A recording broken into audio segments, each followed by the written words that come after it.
Good afternoon, everyone. This is Joe Meloche. I'm the Superintendent of the Cherry Hill Public Schools.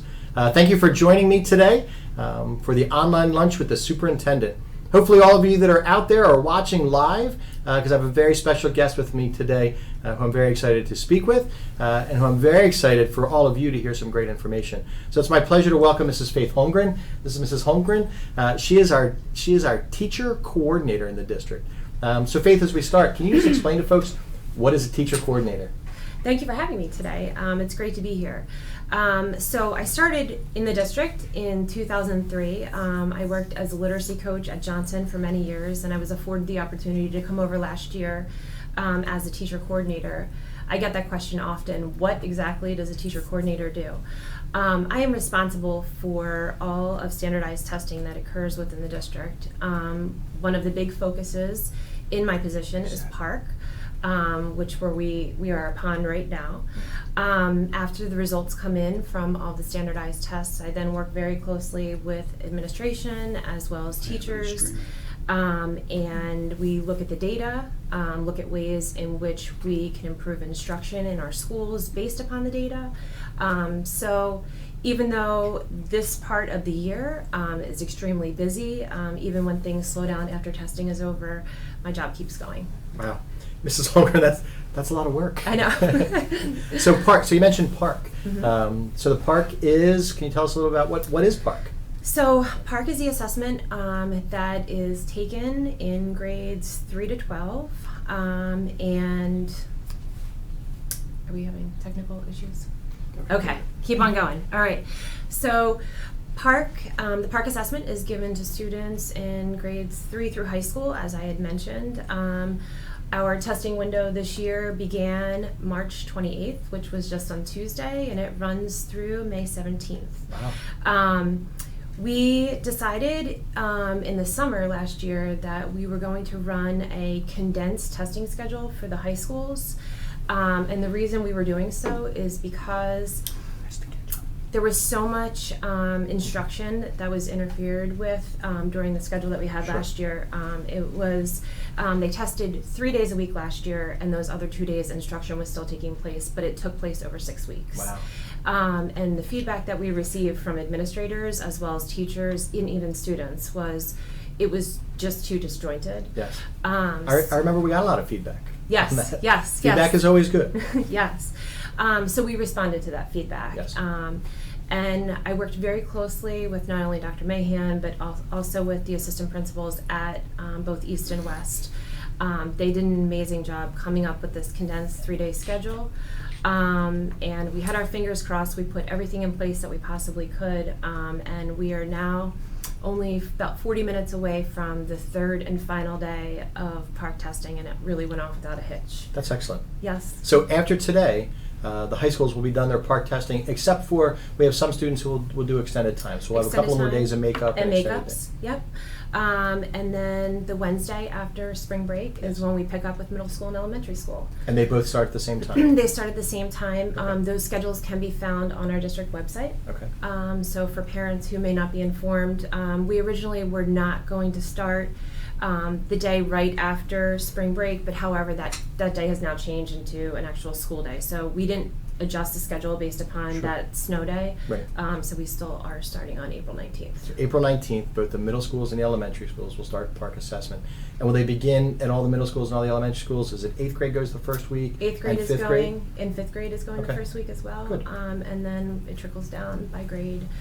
So the second week is 7th and 4th, and then the third week will be 6th and 3rd. Excellent. Folks, as we're going through, and as Ms. Holmgren and I are discussing a little bit about the PARCC, and as I go on after Ms. Holmgren finishes her section, if you have questions, please share them. If you're watching us on our YouTube channel, on the right-hand side of the screen, you can certainly type in a question. Mrs. Wilson, who's our Public Information Officer, is here in the room with us, as well as Mr. Bart, who's the Director of Support Operations.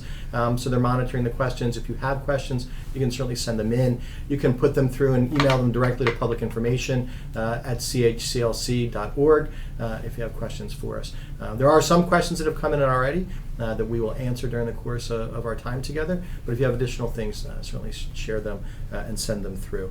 So Mrs. Holmgren, you said the high schools they're testing for 3 days. right? So how many test sessions are there at the high school? What does it look like? Is there a difference between the high school, middle school, elementary? Like how does it work? So you have to think about these 3 condensed days. We have approximately 2,300 students over those 3 days that are going to be testing. At the high schools? At the high schools Wow. only. So in that condensed time frame, there's 2,300 students that are testing. We have approximately 225 test sessions that are set up. Wow. These numbers that I'm throwing out there probably don't mean much to the public. However, if you think about the time and energy and effort that has gone into creating these schedules so that we are not impacting instruction Right. and that the students are able to take the assessment and then they're able to move right back into their regular daily schedules, that is really what we're attempting to do. That's great. We also are hoping that when the results come out this year, that not only teachers but also parents will look at the data they receive based upon the assessment that their child took and compare it to last year's data as well as data from the year before, so they kind of can see the way in which their child is progressing. Okay. I encourage parents also to have conversations with their child's teachers if they have questions Sure. or have concerns, ways that they can help their child at home Right. to really build that homeschool connection. Faith, what else do we do with it as a district? So we will receive the results. Each child that takes the assessment will mail a copy of the results on to the parent. There's an explanation, as you talk about, with the growth and where were they previously, where are they now. What do we do with it as a district? So what will the high school English teachers or the math teachers or the middle school, like what do we do? There were reports that were actually published last year from Pearson. So they break down the standards by the assessment, and it also tells us which standards our students performed really well on, Sure. and which standards our students didn't perform as well on, comparable to state and national norms. Okay. So what we do is we look at those standards and areas that we may be able to improve on, and we look at our curriculum and we look at our maps. I work with the curriculum department very closely here. So we look, is this a standard that is taught within our curriculum? Where is it taught? Looking further into that, what does the instruction look like in the classroom? Sure. So we might have a teacher at West who her students perform very well on a specific standard in the geometry assessment. However, there might be a student or teacher at East whose students did not perform as well. So what we're going to do is have those teachers then communicate with each other. What instructional strategies were you using? Is there any thing that I would be able to tweak in my instruction to better meet the needs of my students? That's just one way in which we use this data. Another way in which we use it, it was really important for us to get this data into the hands of the principals so they know exactly which standards they could focus on in the upcoming year. This was back in September. So making the building administrators more informed of the data and how they can actually use that to improve student instruction or improve instruction and increase student achievement is really what we were going for. That's great. Ms. Holmgren, we actually have a live question that just came through that Mrs. Wilson just alerted me to. So the question is, why was PARCC scheduled on Tuesday, Wednesday, and Thursday versus Wednesday, Thursday, and Friday at the high schools? This is a great question, and I apologize that I don't have the direct answer to it. Most of the scheduling came out of the high schools, so they are very familiar with their daily schedule. They know exactly how the different days would be impacted based upon scheduling of PARCC. So that would be a question that I would have to pass on to either Mr. Ramos or Mr. LeGroux at the high school, but I will be able to get back to you with an answer. Absolutely. I can give a little bit more of the background with it. One of the things is we look at attendance. Attendance days on Mondays and Fridays are not as well attended at the high school level with students as they are on Tuesdays, Really? Wednesdays, and Thursdays. Yes. So they looked at what was the best way to try to get it, and I think was a big piece of that. But we will find out additional information. And I know the person who submitted the question, so we will follow up directly with you. Thank you. Very good. Excellent. So Mrs. Holmgren, tell us a little bit more about why are the PARCC tests important? You talked a little about individual student growth. You talked about assessment of the curriculum. What else does it tell us about our kids? So it provides us with information on not only the ways that we can improve things at the district level and at the school levels, ways we can improve instruction, ways that teachers can work together, but it also gives us a small snapshot of the child. So if we have a child who over the past 3 years was performing above proficiency level, and all of a sudden we receive the results next year and the child is beginning to struggle in the classroom and have issues, and the PARCC results kind of drop off, and we see that there's a missing puzzle piece there. Sure. So we can use this as a data piece to kind of look at the whole child and look further into ways that we can kind of help this child, help the parents, and work together as a team to move this child forward. Excellent. So it's one piece of data. It's just one piece of data. It's not the be-all and end-all. It is not the be-all and end-all. And that is an important point also. I want parents to know that as this is an important part, an important test, actually, it's a big part of my job, so I'm not going to say it is not important. It is an important test for your child to take. However, we want to make sure that leading up to the test, that parents do not put any added pressure or stress on your child. It is just one piece of the puzzle to your child, and please just make sure that they get a good night's sleep the night before, that they eat a healthy breakfast. We really want to make sure that we are not putting any other added stresses on our students. That's not necessary. So we don't need parents at home cramming the night before, practicing. Absolutely not. Good. Absolutely not. Good night's sleep, good breakfast, and if things are busy at home in the morning, Aramark, who's our food service provider, there's a wonderful breakfast in all 19 of our schools every morning. In preparation for the elementary and middle school testing that's coming up in a couple weeks after spring break, there is a Parent PARCC e-board on our website under the assessment tab. Okay. So parents on that website, there are different resources that you can access. One is produced by the PTA, the National PTA. Sure. Another is produced by PARCC. Just different ways that you can help your child. And like I talked about, that partnership with the Homeschool Connection, there's other ways that you can help your child that the resources are listed there. So I encourage parents to use this resource. It was hard to find last year, but we kind of placed it in a spot that's a little bit easier on our website now. And Ms. Holmgren, in terms of making it easier for them to find that and sharing information, you've worked with Mrs. Wilson in the weekly newsletter that we send out, right? So can people go back and what kind of things have you shared through the weekly newsletter? Absolutely. So beginning, I guess it was the middle of January, it was our goal that we created and shared every Friday just information on PARCC, the change of dates, the upcoming dates, any vital information that parents we thought needed to get into the hands of parents. We wanted to start early, and we wanted to be proactive so that any questions that parents had, it was available to them. So things such as the resources that I just shared with you, ways that you can help your child prepare for the test, ways that you can communicate with your child's teacher if you feel like there is an issue that you kind of want to iron out before testing comes. Right.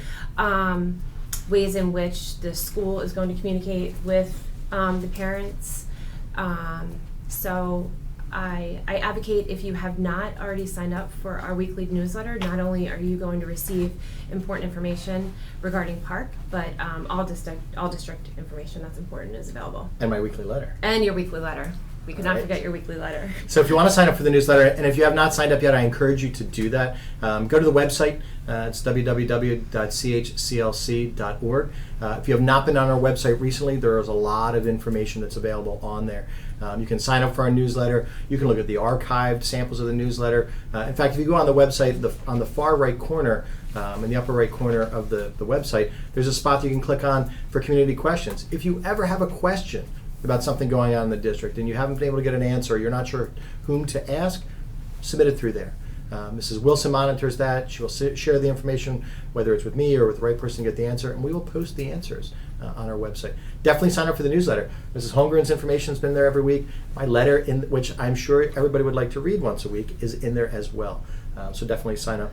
Mrs. Holmgren, anything else you want to talk about with PARCC? No, just if you have any concerns or questions regarding the dates, the assessments, there's both ELA and math for middle school and elementary school coming up, the specific times of each test. Yeah. Not only did we condense the high school schedule, but we did condense the elementary schedule by 1 day. So last year they tested over 6 days. This year they will test over 5 days. Great. Again, instructional implications, we wanted to make sure that the least amount of instructional time was imposed upon. Excellent. So all of that information is available on the PARCC Parent e-board as well. Excellent. Again, and folks, an opportunity for the children to demonstrate what they've learned. So we can see how they're doing. Are there things we need to support them in? Are there things that we're doing really well? It's one snapshot, and it's a great term that you use, Mrs. Holmgren, in talking about it. It's not the be-all and end-all. we do want the kids to be able to take it. We want to see how they're doing. So Ms. Holmgren, thank you for Thank you joining for me. I having me appreciate you today. coming down. Thank you It's so great to much. see you. Thank you for your work. Have a great rest of the day. Yes. Almonds, piece of fruit before you thank leave? you. So again, it is lunchtime. I have some almonds, and I do have a little bit of coffee here. Some apples, some oranges. So I encourage you. Hopefully, you're eating as well as we're going through. So some additional questions that have come through both ahead of time and while we've been sitting here and talking. And I really am thrilled with Mrs. Holmgren with the work that she's done. She works with Val Sadwin, who's also in the Office of Research and Assessment, in doing the analysis of the data that we get back and in preparing all of this work. All of our building principals have done an incredible amount of work with the teachers, with the classrooms. I'm grateful for the support of the PTA and the input that we've received from parents and from students over the last couple of years about their experiences. One of the ways that I do get information throughout the course of the year is I do student focus groups at all 6 of our secondary schools. So currently we have 3 middle schools in Cherry Hill, we have 2 comprehensive high schools, and we have an alternative high school. So 3 times during the academic year, I go out to each of the buildings specifically to meet with a group of kids. So one of the great things that I have found is students are really honest.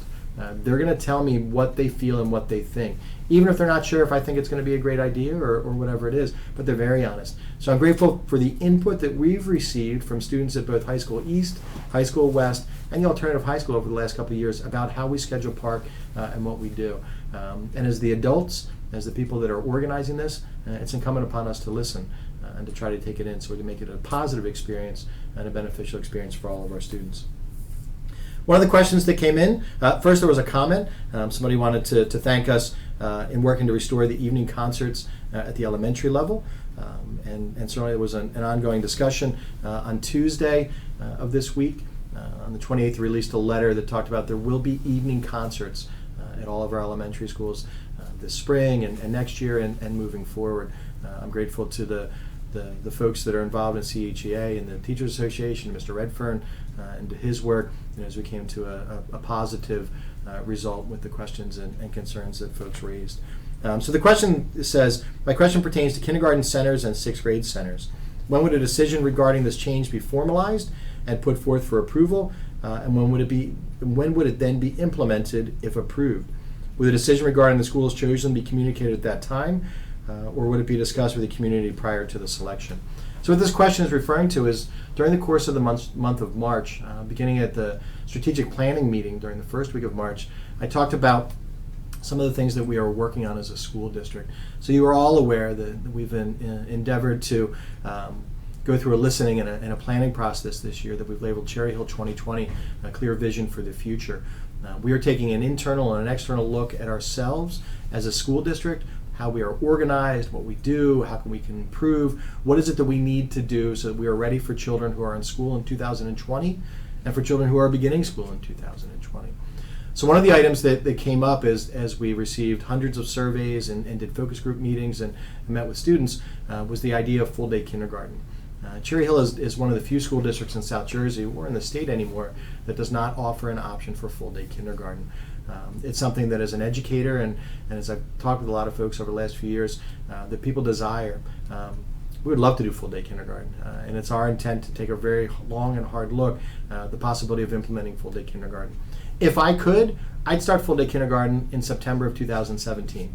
I can't do that. I kind of joke around at times that I'm not the king. They do not give me a crown. I can't just do things by fiat and make them happen. Also, the way that we are currently configured as a school district, we have 1 early childhood center, we have 12 elementary schools, we have 3 middle schools, 2 comprehensive high schools, and an alternative high school. That's how we organize our 19 schools. That's the way that we currently organize. That's not necessarily the right way. It definitely isn't the only way. We are not able to put full day kindergarten in our 12 elementary schools the way that they're currently organized. There just is not enough space in all of the buildings. So the concept that we originally started with was the idea of a kindergarten center, taking one of our 12 elementary schools and dedicating that just to full day kindergarten. And honestly, with the number of children that we currently have in Cherry Hill, we can't do that in just one elementary school in the buildings that we currently have. So the idea that we're talking about is looking at 2 full day kindergarten centers, taking 2 of our 12 elementary schools and then making them full day kindergarten with a full complement of ESL programs, with a full complement of special ed programs as well. So all of the children in town would go to one of those two kindergarten centers. We have not identified what two schools those would be. We have started to look at the physical configuration of the schools, look at the piping, look at the infrastructure, and what schools would be most ideal. We are not at a place now to say that these are the 4 that we're looking at, these are the 3, or these are the 2. But those discussions will be forthcoming during the course of the next 6 or 7 months. So that's where we are. Like I said, I would love to implement it in September of 2017. That just is not possible. The other thing that we started to talk about is the idea of looking at how we are arranged for our middle schools. Currently, we have 2 neighborhood schools in Beck and Carusi. We have a magnet school in Rosa. All 3 schools serve 6th, 7th, and 8th grade. So the concept that we put out there is establishing Rosa as a 6th grade center, where we would take all the 5th graders who rise from the 10 elementary schools and send them all to Rosa for the 6th grade experience, thereby providing a foundation for our children at 2 different levels. Once in full-day kindergarten in 2 kindergarten centers, and then in a second time in 6th grade. So one of the ideas when Rosa was originally configured and opened back in the late 1990s was to help to break the divide between the east side of town and the west side of town, to bring children together from both sides of town into one school. The idea of putting all the 6th graders in one school allows us to focus very specifically on that developmental stage, allows us to incorporate things within the school and outside of the school. The concept about misery and the environmental education that's done, but truly to provide a foundation where all the children have a mirror to experience because they are all there together. It allows us to set up an intramural program. It allows us to have music and to have theater and have art specifically with 6th grade. Then when the children finish in 6th grade, they would then go back to their neighborhood school at Beck and Carusi. The idea of open enrollment, children would still have the opportunity with open enrollment after 8th grade to select the high school that they wanted to attend, either High School East or High School West. So we're currently in the initial part of that discussion. That discussion will continue on again over the course of the next 6 or 7 months. At the end of May, Mrs. Sugars, who's the business administrator, and I will do a formal presentation to the Board of Education at the action meeting at the end of May. And in there, we'll encapsulate the work that's been done during the course of the past 10 months on the Cherry Hill 2020 Vision Plan. We'll look from the conceptual and start to transition from the conceptual into actionable steps. And when we go into the month of June through the board cycle, we will look for the board to be adopting, to address a goal, to address steps moving forward through the 2017-2018 academic year, really to put in actionable steps about what next things are that can take place. So that's where we are with the idea of the kindergarten centers and a 6th grade center. There will be a lot of discussion. Zone PTA will be involved. We'll meet at the school communities. We'll have community discussions about it as well. So that's where that piece is. A couple of other things that I would like to talk a little bit about. First, congratulate the cast and crew and the company of Ragtime at High School East for the phenomenal show that was produced. I am grateful to the many members of the community who were involved in the discussion around Ragtime, who came out to support the children in the show, and more importantly, have come out to support our community at High School East and in Cherry Hill. The folks through Music Theater International presented an award, a Courage in Theater Award, to Mr. Weaver and Dr. Perry and to the company for the production of Ragtime. We received tremendous support from the African American Civic Association here in Cherry Hill, from the NAACP, the East Camden County chapter, and from the Anti-Defamation League, from the local that's based over in Philadelphia. So I'm grateful for everyone that was involved in that, and I am encouraged that folks will continue to be involved in the discussion as we talk about words, and we talk about interaction, and we talk about people in our community and in our schools. Kind of building on that, hopefully everybody at this point has seen the Hate Has No Home in Cherry Hill video that was produced by the broadcasting students at High School West in conjunction with the mayor and town council and the folks from the Cherry Hill Township, as well as our schools and throughout the community. Again, that builds on that continuing message. As the adults, it's our responsibility to put out there a positive message for our children. It's our responsibility that as we interact with one another, that we use appropriate language and we use appropriate words, and that we support one another. Cherry Hill is an incredible place to live and to work. I'm incredibly grateful that my parents gave me the opportunity to grow up here, to attend these schools, and I feel very lucky to be able to raise my 4 children in this township and to be able to work here as well. So we all have a responsibility. So again, I'm grateful. 3 boys who were very involved in the production of the video from High School West: Casper Miklas, Nick Alberto, and Zach McAuliffe, as well as Mr. Steve Ansert, who's the broadcasting teacher at High School West, and their work with Mayor Kahn and the folks at the township. If you have not seen the video, go to our website. When you look at the slideshow that's on the front page, there's a direct link from the slideshow that you can go through. One of the other things that, again, continues as this growth with the relation to ragtime and other things going on in our world is Mayor Khan has formed a new Human Relations Advisory Committee in Cherry Hill. I was honored to be invited to participate and to sit on that committee. It's an incredible cross-section of folks from our community. So if you have questions, I'll be sharing additional information about the Human Relations Advisory Committee as we move forward over the next couple of months. If you have not gotten tickets yet, Sister Act is opening at High School West tomorrow night, March 31st. Sister Act will run for the next 2 weekends. I encourage you to get out and to see the show. Alice in Wonderland will be taking place at Crucy Middle School April 21st and April 22nd. Again, I encourage you to go out to see our middle schoolers. This past weekend, Beck produced Legally Blonde, did a wonderful job with the show. And this weekend, Rosa is doing Aladdin Jr. Now, unfortunately, it's completely sold out. So if you have not already purchased a ticket, make sure you talk to somebody who has had the opportunity to attend the show. They do a wonderful job. Mrs. Wilson is just telling me there are tickets available for Aladdin Jr. for the Saturday matinee at 2 p.m. Thank you, Mrs. Wilson. So if you have not gotten a ticket for either of the evening performances, I encourage you to get tickets for the matinee this Saturday. We have a couple of big events coming up on April 29th.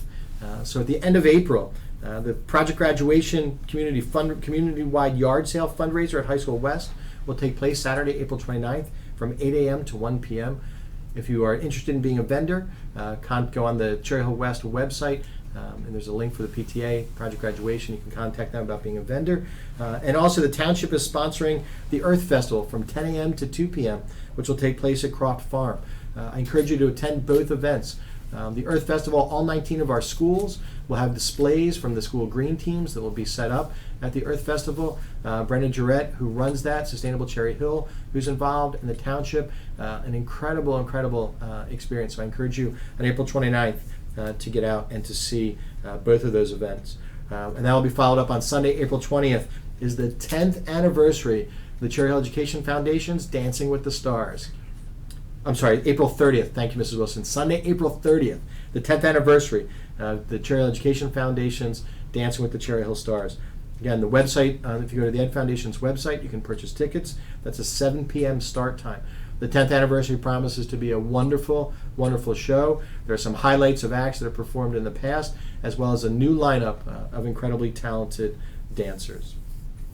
Another submission that came through electronically, there was a question about clerical errors that were made in a substance abuse reporting and the electronic violence and vandalism reporting system from High School East.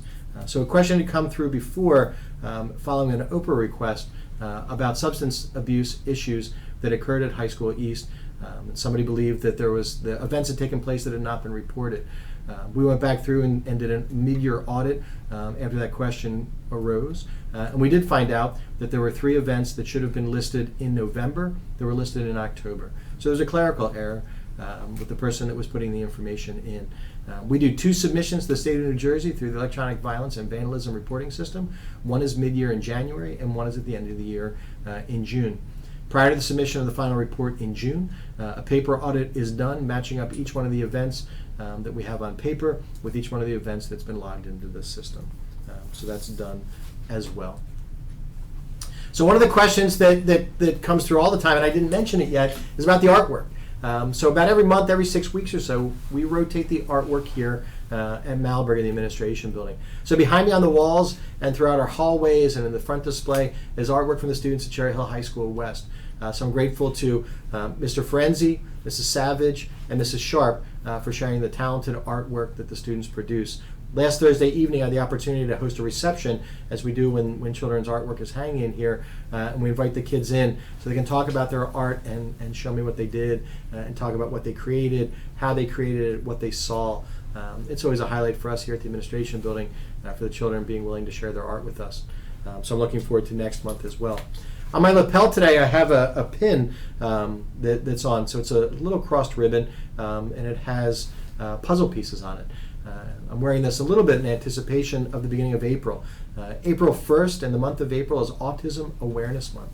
So I encourage all of you. One of the great programs that we have in our district is the Autistic Support Program that exists across our district, from our early childhood center up through our comprehensive high schools. All of us know somebody who deals with the challenges and the blessing in so many ways of autism. So I encourage you to be mindful, to be aware, of those in our community who deal with autism on a daily basis. Man Elementary School on Saturday, April 1st, is hosting an autism walk. So if the opportunity at 10 o'clock on Saturday, April 1st, head over to Man Elementary School and you can support the children and the staff there. May 5th, another exciting event is the Star Games. So annually, we have a special event. It's a quasi Special Olympics Day that takes place at High School West, where still children from schools throughout the district go over and participate in activities that are supported by the high school students from East and West on that day. So May 5th, again, if you have the opportunity to be able to support the Star Games. Now, it's March 30th. We have one more week of school after this week prior to spring break. Please remember that schools are closed on the 10th of March, on the 10th of April, Monday the 10th of April, and we will reopen on Monday the 17th of April. Originally on the school calendar, Monday, April 17th was going to be an in-service day for our staff. Because of the weather event and the closing of school a couple of weeks ago, Monday, April 17th is a regular day of school. Monday, April 17th is a regular day of school. When we return from spring break on Monday, April 17th, we will be less than 2 months from the end of the academic year. So it's going to be very, very busy during the course of the month of April, May, and into June. Some highlights of our end of the year activities. Our high school graduations are both scheduled on Thursday, June the 15th. Our high school graduations occur at the Leah Chorus Center on the campus of Temple University. High School East will graduate at 11 a.m. and High School West will graduate at 4 p.m. If you've never been to one of our high school graduations and you'd like to see it and you'd like to be involved and help, I know that both the High School East PTA and the High School West PTA are looking for volunteers to help at graduation and to help at project graduation, which occurs that evening. Project graduation occurs the night of graduation. High School East hosts project graduation at the Health and Racket Club, and High School West hosts project graduation at the Jewish Community Center. Both events are sponsored by the PTA. They're drug and alcohol-free evenings. It's a safe environment for all of our graduates to come back. There's celebration, there's activities, there's a wonderful raffle where the kids have the opportunity to win prizes. Both of the PTAs are still looking for sponsors. If you'd like to donate time, they're always looking for volunteers to help during the evening as well. Our middle school graduation ceremonies are all scheduled for Friday, June the 16th. Beck Middle School will graduate at 9:30 a.m. From the gym at High School East. Carusi Middle School will graduate at 10 a.m. from the gym at High School West. And Rosa Middle School will graduate at 2:30 p.m. from the gym at High School East. Again, the middle school graduations are all on Friday, June the 16th. So high school graduations, Thursday, June 15th. Middle school graduations, Friday, June 16th. As we come into the springtime and the warm weather, I'm encouraged. I do want to share some more books with you. And again, I like to read in different cycles at different times of the year. So I have 3 books that I encourage everyone to read in the springtime. Freak the Mighty is the first one, which has been a middle school summer read for our children. Adults, if you haven't read this, read the book. It's a quick read. It's a great story. A second one of my favorites, Stargirl by Jerry Spinelli. Again, typically a middle school read. If you have not read it, read it. This is definitely for the adults, high school age or beyond. A Confederacy of Dunces. This is a Pulitzer Prize winning novel. Unfortunately, the Pulitzer Prize was awarded posthumously to the author because the book was not published until after the author had passed away. A quirky story, a unique story. If you have not read Confederacy of Dunces, pick it up. 2 other books that I just received last month. So one of my favorite children's books to read that I have the opportunity to read at some of our elementary schools is I Love My Hair.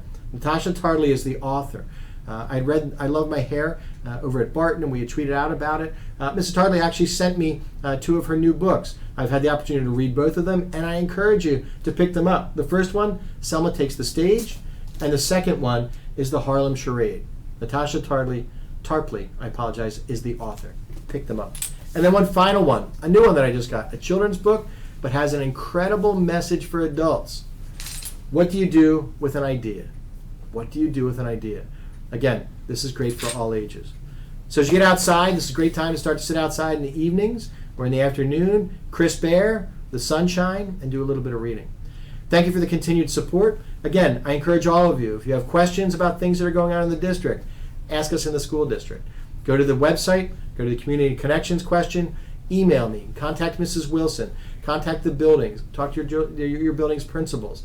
If you have questions, ask us. Please do not rely on whisper down the lane. Thanks for joining me. Again, I'm grateful to Mrs. Holmgren when she was here with us and the information that she shared. Have a great day.